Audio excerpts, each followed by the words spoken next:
अस्सलाम वालेकुम। आज की वीडियो में हम करेंगे एक्सरसाइज 8D। ये है जी D3 7th addition junior addition आया उसी एक्सरसाइज है ये, और इसका हम करेंगे जी क्वेश्चन नंबर 9 करेंगे। इससे जो पिछले क्वेश्चन हैं पहले करवा चुकी हूँ, उसका लिंक मैं डिस्क्रिप्शन में दे दूँगी, आप वहाँ से देख लीजिएगा। और अगर अभी तक आपने मेरा चैनल सब्सक्राइब नहीं किया तो उसको सब्सक्राइब कर दीजिए और बेल आइकन को लास्ट में प्रेस कर दीजिएगा ताकि आपको न्यू आने वाली वीडियोज़ के बारे में पता चल सके।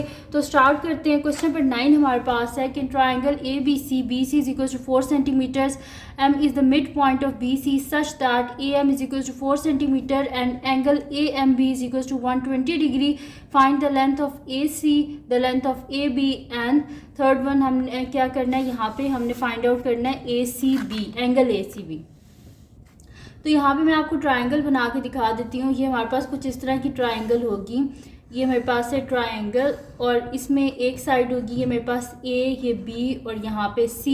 और वो कह रही है कि हमारे पास क्या है, यहाँ पे एक पॉइंट M है और ये क्या है हमारे पास मिड पॉइंट है B और C का, यानी कि ये यहाँ पर होगा हमारे पास पॉइंट M। और ये हमें क्या बता रहे हैं कि हमारे पास जो है एंगल AMB, यानी कि ये जो मेरे पास है ना एंगल, यहाँ से अगर मैं इसको ज्वाइन कर दूँ ऐसे, तो ये जो एंगल बन रहा है मेरे पास AMB, इसका वो क्या कह रहे हैं कि ये किसके इक्वल है, मेरे पास यहाँ पे ये इक्वल है AMB जो है ये इक्वल है 120 डिग्रीज के इक्वल है। और उसके अलावा ये हमें क्या बता रहे हैं कि हमारे पास जो है AM, यानी कि ये जो AM है ये हमारे पास किसके इक्वल है, 4 सेंटीमीटर्स के इक्वल है। और दूसरी चीज़ वो हमें क्या बता रहे हैं कि जो हमारे पास है ना यहाँ पे BC वो किसके इक्वल है, 4 सेंटीमीटर्स के, यानी कि ये जो पूरा BC है यहाँ से लेके यहाँ तक ये किसके इक्वल है, 4 सेंटीमीटर्स के इक्वल है। इसका मतलब है कि M इसके मिडल में है तो ये भी 2 सेंटीमीटर होगा और ये वाली साइड भी मेरे पास क्या होगी 2 सेंटीमीटर, क्योंकि 4 का हाफ 2 होता है और M बिल्कुल मिडल में है तो ये भी 2 होगा और ये भी क्या होगा मेरे पास 2 होगा। अब क्या फाइंड आउट करना है हमने, यहाँ पे हमने फाइंड आउट करना है लेंथ ऑफ AC, ठीक है। AC की लेंथ को हमने फाइंड आउट करना है, यानी कि ये हमने फाइंड आउट करना है इस लेंथ को। तो इस लेंथ को फाइंड आउट करने के लिए हमें ये वाला जो एंगल है ना ये एंगल हमें चाहिए होगा। तो इस एंगल को तो हम इजीली फाइंड आउट कर सकते हैं क्योंकि ये वाले दोनों एंगल एक दूसरे के एडजेसेंट एंगल्स हैं और एडजेसेंट एंगल्स का सम किसके इक्वल होता है, 180 डिग्री के इक्वल होता है। तो फिर मैं यहाँ पे लिख देती हूँ कि यहाँ पे कि 120 degree plus angle AMC is equals to 180 degree. Reason क्या है कि ये दोनों क्या है, एडजेसेंट एंगल्स हैं स्ट्रेट लाइन पे, ठीक है। स्ट्रेट लाइन के एडजेसेंट एंगल्स किसके इक्वल होता है, 180 डिग्री के। तो यहाँ से मेरे पास क्या हो जाएगा, angle AMC is equals to 180 degree minus 120 degree, यानी कि एंगल AMC मेरे पास यहाँ पे क्या आ गया 60 डिग्री, ठीक है जी। तो एंगल AMC यानी कि ये जो है मेरे पास किसके इक्वल है, 60 डिग्री के इक्वल है। अब ये 60 डिग्री के इक्वल मेरे पास आ गया। अब हमने फाइंड आउट क्या करना है, AC को फाइंड आउट करना है। तो ये साइड भी मेरे पास है, ये साइड भी मेरे पास है, इस साइड को फाइंड आउट करना है, लेकिन इसका जो ऑपोजिट एंगल है वो मेरे पास है तो उसको यूज़ करके मैं ईज़िली फाइंड आउट कर सकती हूँ। कोसाइन रूल को यूज़ करके मैं ईज़िली AC को फाइंड आउट कर सकती हूँ। तो फिर मैं यहाँ पे लिख देती हूँ कि यूजिंग कोसाइन रूल हमारे पास क्या होता है कि जो हमने साइड फाइंड आउट करनी है उसका स्क्वायर इक्वल होता है हमारे पास बाकी जो दो गिवन साइड्स होती हैं, यानी कि ये वाली साइड और ये वाली साइड। तो ये मैं आपको यहाँ पे बना के भी दिखा देती हूँ। ये वाला ट्राइंगल ये हमारे पास कुछ इस तरह है ट्राइंगल कि ऐसे और ठीक है इस तरह। ये वाला जो एंगल है मेरे पास किसके इक्वल है, 60 डिग्री के, थोड़ा सा इस तरह होगा, ठीक है। ये मैंने स्ट्रेट कर दिया है, आप इसको थोड़ा सा ऐसे कर लीजिएगा, ठीक है। तो ये 60 डिग्री है एक मेरे पास। फिर क्या है मेरे पास यहाँ पे ये मेरे पास है इसको कर देते हैं A कर देते हैं, इसको M कर देते हैं और इसको C कर देते हैं, सही है। और मेरे पास MC किसके इक्वल है, 2 सेंटीमीटर के इक्वल है। AM किसके इक्वल है, 4 सेंटीमीटर्स के इक्वल है। अब ये दो साइड्स मेरे पास हैं और ये वाली साइड नहीं है, इसको फाइंड आउट करना है। तो हमारे पास कोसाइन रूल क्या होता है कि जो दो गिवन साइड्स होती हैं उनका हम क्या करते हैं, स्क्वायर लेते हैं, उनको ऐड करते हैं, माइनस कर देते हैं 2 टाइम्स जो दो गिवन साइड्स होती हैं और कॉस और जो हमारे पास गिवन एंगल होता है वो वाला। तो वही चीज़ मैं यहाँ पे लिख दूँगी कि AC होल स्क्वायर यानी कि जो फाइंड आउट करनी है इसको लिख लेंगे इज इक्वल्स टू मेरे पास हो जाएगा जो दो गिवन साइड्स हैं, यानी कि गिवन साइड्स कौन सी है मेरे पास AM और MC।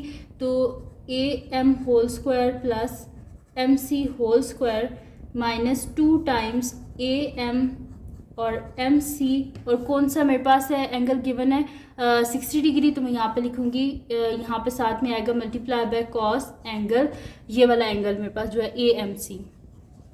ठीक है, अब वैल्यूज़ यहाँ पे सब्स्टिट्यूट कर देते हैं।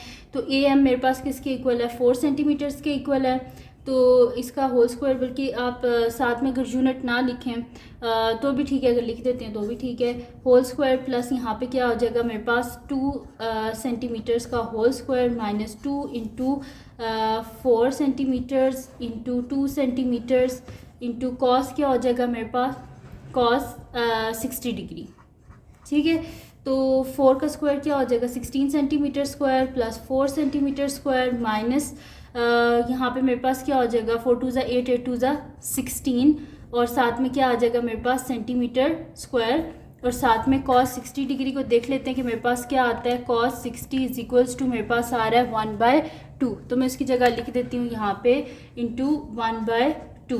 तो 2 कितने से 16 होते हैं 2 8 से 16 होते हैं मेरे पास, तो यहाँ पे मेरे पास क्या हो जाएगा कि 20 centimetre square minus 8 centimetre square, तो 20 में से 8 चले गए तो पीछे मेरे पास क्या यहाँ पे बचेगा 12 सेंटीमीटर स्क्वायर। ठीक है, तो अब यहाँ पे हमने फाइंड आउट क्या करना था ए सी, तो यहाँ पे ऊपर ए सी के भी स्क्वायर है, तो बोथ साइड पे क्या कर लेंगे स्क्वायर रूट ले लेंगे, स्क्वायर और square root cancel out, A C is equals to plus minus, यहाँ पे हम फाइंड आउट कर लेते हैं कि स्क्वायर रूट ऑफ 12 किसके इक्वल आता है, तो स्क्वायर रूट ऑफ 12 जो है वो हमारे पास इक्वल आ रहा है 3.464, तो मैं इसे लिख दूँगी 3.46 यानी कि 3 सिग्निफिकेंट फिगर्स तक, तो यहाँ पे मेरे पास आ जाएगा 3.46 सेंटीमीटर्स, और राउंड ऑफ मैंने इसे किया है टू 3 सिग्निफिकेंट फिगर्स तक राउंड ऑफ किया है हम, क्योंकि साइड्स हमेशा पॉजिटिव होती हैं, तो यहाँ पे लिख देंगे since A C is greater than 0, तो ए सी मेरे पास क्या आ जाएगा 3.46 सेंटीमीटर। ठीक है जी, तो यहाँ पे हो गया हमारे पास इसका जो फर्स्ट पार्ट था वो सॉल्व हो गया, जिसमें हमने क्या फाइंड आउट करना था ए सी को फाइंड आउट करना था। नेक्स्ट पार्ट जो है उसको देख लेते हैं कि हमने उसमें क्या करना है, तो मैं नेक्स्ट शीट ले लेती हूँ और उसमें हम कर लेते हैं इसका नेक्स्ट पार्ट। तो जो नेक्स्ट पार्ट है वो हमारे पास है कि the length of A B. अब हमने क्या फाइंड आउट करना है, हमने फाइंड आउट करना है लेंथ ऑफ ए बी, यानी कि इस ए बी की लेंथ को हमने फाइंड आउट करना है। तो सेम उसी तरीके से करेंगे, ये दो साइड्स हमारे पास हैं, ये एंगल भी है तो इजीली फाइंड आउट कर सकते हैं, सेम कोसाइन रूल ही अप्लाई करेंगे। तो आप देखें मेरे पास ये कुछ इस तरह ट्रायंगल है कि यहाँ पे मैं इसको बना लेती हूँ, ये मेरे पास है ए बी और यहाँ पे एम है, ये 120 डिग्री है, ये 2 सेंटीमीटर है मेरे पास, ये 4 सेंटीमीटर है। ठीक है, और फाइंड क्या करना है, इस ए बी को फाइंड आउट करना है, तो वैसे ही करेंगे हम जैसे पहले किया है, तो मैं यहाँ पे साथ साथ आपको बताती भी जाऊँगी। तो यहाँ पे लिख लेते हैं कि सोल्यूशन हम कर रहे हैं सेकंड पार्ट का, तो यहाँ पे लिखूँगी यूजिंग कोसाइन रूल। तो कोसाइन रूल क्या होता है कि जो साइड हमने फाइंड आउट करनी होती है वो हम यहाँ पे लिखते हैं उसका स्क्वायर, यानी कि A B whole square is equals to जो दो गिवन साइड्स हैं उनका स्क्वायर लेंगे और इनको ऐड करेंगे, यानी कि A M whole square plus मेरे पास कौन सा होगा ये बी एम होल स्क्वायर। ठीक है, प्लस मैं नीचे लिख देती हूँ, मेरे पास क्या होगा सॉरी माइनस करेंगे 2 टाइम्स जो दो गिवन मेरे पास साइड्स हैं उनको। ठीक है, -2 टाइम्स ए एम और बी एम, और साथ में क्या होगा कॉस जो हमने साइड फाइंड आउट करनी है उसके जो अपोजिट एंगल है, यानी कि cos angle A M B. ठीक है, ये होगा मेरे पास। तो अब इनकी वैल्यूज़ जो है यहाँ पे हम सब्स्टिट्यूट कर देते हैं, तो मेरे पास क्या आ जाएंगी यहाँ पे वैल्यूज़, ए एम मेरे पास किसके इक्वल है 4 के इक्वल है, तो 4 का होल स्क्वायर, बी एम जो है मेरे पास किसके इक्वल है 2 के, तो 2 का होल स्क्वायर -2 टाइम्स 4 इंटू 2, और कॉस ए एम बी किसके इक्वल है 120 डिग्री के। तो ये हो जाएगा 16 प्लस 2 का स्क्वायर 4 माइनस 2 2 ज़ा 4 और 4 4 ज़ा क्या होता है हमारे पास 16, और यहाँ पे फाइंड आउट कर लेते हैं कॉस 120, तो ये मेरे पास आ रहा है कॉस 120 माइनस 0.5 यानी कि -1/2 आ रहा है। तो मैं यहाँ पे लिख देती हूँ -1/2, 2 8 ज़ा 16, माइनस माइनस क्या होता है प्लस होता है, तो 16 + 4 + 8। ठीक है, ये हो गया मेरे पास यहाँ पे। तो यहाँ पे क्या हो जाएगा, इनको ऐड करें तो 16 + 4 20, 20 + 8 क्या हो जाएगा 28, और यहाँ पे क्या हो जाएगा ए बी का होल स्क्वायर। अब हमें क्या फाइंड आउट करना है, ए बी और इसके ऊपर होल स्क्वायर है, ये हमें नहीं चाहिए, तो बोथ साइड पे स्क्वायर रूट लेंगे, स्क्वायर और स्क्वायर रूट कैंसिल आउट, तो A B is equals to मेरे पास आ जाएगा, लिख लेते हैं स्क्वायर रूट ऑफ 28। तो मेरे पास इसका आंसर आ रहा है 5.291 है, तो मैं इसे 5.29 लिख दूँगी। तो मेरे पास आ गया 5.29 और स्क्वायर रूट अटैच, जैसे आंसर्स मेरे पास दो आएंगे, एक प्लस में और एक माइनस में, और साथ में आ जाएगा सेंटीमीटर।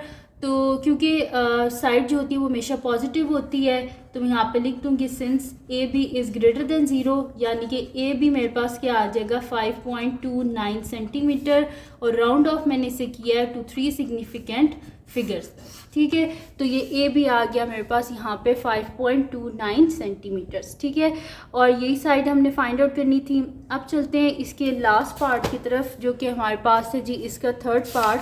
तो थर्ड पार्ट जो है वो मेरे पास यहाँ, तो थर्ड पार्ट में हमने क्या फाइंड आउट करना है, हमने फाइंड आउट करना है ये ए सी बी को फाइंड आउट करना है। तो ए सी बी को हमने फाइंड आउट करना है, तो यहाँ पे अगर देखें आपके यहाँ पे हमारे पास जो है इस ट्रायंगल को अगर हम लें, तो इसके ऊपर हम इजीली साइन रूल को अप्लाई करके ए सी बी को फाइंड आउट कर सकते हैं। तो फिर मैं यहाँ पे लिखूँगी कि बाय यूजिंग साइन रूल, तो यहाँ पे लिख देते हैं कि बाय यूजिंग साइन रूल। ठीक है, साइन रूल को हम अप्लाई करेंगे। तो साइन रूल क्या होता है हमारे पास, साइन रूल होता है angle divided by opposite side. तो एंगल कौन सा फाइंड आउट करना है, ए सी बी, ये फाइंड आउट करना है। तो A C B divided by opposite side, यानी कि sine angle A C B divided by इसकी ऑपोजिट साइड क्या है मेरे पास 4 इज इक्वल्स टू जो गिवन एंगल और गिवन साइड होती है। तो गिवन एंगल तो हमारे पास 60 है, और ए सी को हमने फाइंड आउट किया था यहाँ पे अभी। तो ए सी मेरे पास क्या आया था जब फाइंड आउट किया था 3.46, तो मैं यहाँ पे लिख देती हूँ 3.46 सेंटीमीटर। ठीक है, is equals to given angle and given side. तो गिवन एंगल मेरे पास क्या है यहाँ पे 60 डिग्री है, तो साइन 60 डिग्री डिवाइडेड बाय 3.46। तो साइन यहाँ पे मैं लिख दूँगी 60 डिग्री डिवाइडेड बाय 3.46 मेरे पास है। ठीक है, ये आ गया मेरे पास। अब क्या करना है, हमने यहाँ पे इनको क्रॉस मल्टीप्लाई कर लें, या सिंपल इस तरह कर लेते हैं हम कि इस 4 को इधर मल्टीप्लाई कर देते हैं। तो sine angle A C B is equals to 4 sine 60 degree divided by 3.46। तो साइन 60 डिग्री मेरे पास किसके इक्वल आता है, साइन 60 इज इक्वल्स टू मेरे पास आ रहा है यहाँ पे 0.8660। तो मैं यहाँ पे लिख देती हूँ कि 4 मल्टीप्लाई बाय 0.8660 डिवाइडेड बाय 3.46। तो इसको मैं यहाँ पे मल्टीप्लाई कर लेती हूँ, 4 मल्टीप्लाई बाय 0.8660। तो यहाँ पे मेरे पास इसका जो आंसर आ रहा है वो आ रहा है 3.464। तो मैं इसे 3 सिग्निफिकेंट लिखूँगी, तो मेरे पास क्या आ जाएगा 3.46। तो यहाँ पे मेरे पास आ जाएगा 3.46 डिवाइडेड बाय 3.46, और साथ में क्या यहाँ पे sine angle A C B. तो इन दोनों को अगर करें तो ये दोनों कट के 1 आ जाएगा, यानी कि sine angle A C B is equals to 1। हमें क्या चाहिए, ए सी बी चाहिए। तो ये साइन इधर आके क्या हो जाएगा मेरे पास साइन इनवर्स हो जाएगा। तो मेरे पास हो जाएगा angle A C B is equals to sine inverse और साथ में 1। तो हम देख लेते हैं मेरे पास क्या आंसर आएगा। तो शिफ्ट साइन इनवर्स 1, तो इसका आंसर मेरे पास यहाँ पे क्या आ रहा है 90 डिग्रीज। तो यानी कि एंगल ए सी बी मेरे पास क्या आ गया 90 डिग्री, और यही हमने फाइंड आउट करना था। और यहाँ पे कंप्लीट सॉल्व हो गया हमारे पास एक्सरसाइज 8D का क्वेश्चन नंबर 9। तो अगर ये वीडियो आपके लिए हेल्पफुल है तो उसको लाइक कीजिएगा, मेरे चैनल को सब्सक्राइब कीजिएगा और बेल आइकन को लाजमी प्रेस कर दीजिएगा ताकि आपको न्यू आने वाली वीडियोस के बारे में पता चल सके। और जो मेरा सेकंड चैनल है जिसके बीच मेरी कुकिंग की, क्राफ्ट्स की, रिडल्स की, ट्रैवलिंग की वीडियोज़ हैं, उसका लिंक डिस्क्रिप्शन में, उसको सब्सक्राइब कर दीजिएगा। और जो मेरी बहन का चैनल है उसका लिंक पर डिस्क्रिप्शन में, उसको सब्सक्राइब कर दीजिएगा। और अपनी दुआओं में लाजमी याद रखिएगा। अल्लाह हाफ़िज़।